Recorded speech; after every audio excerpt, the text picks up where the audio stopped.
Hey everybody, welcome back to another Art Tip Tuesday.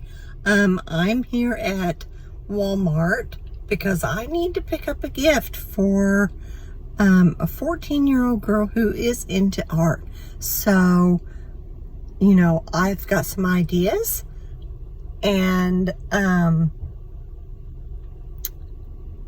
you know, I'm gonna hurry in and out, and you know, this is an opportunity for me to pass it on. So my art tip is to take your love of art and pass it on to somebody else.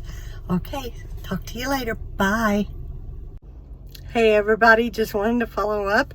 I ended up getting that little girl, 14-year-old girl, a backpack, and I filled it with sketchbooks and art supplies and a calligraphy book and markers, and I just think she's really going to love it. Oh, and I also included a water bottle, so I'm excited to pass it on to her and hope she enjoys it. So my art tip for today is pass it on.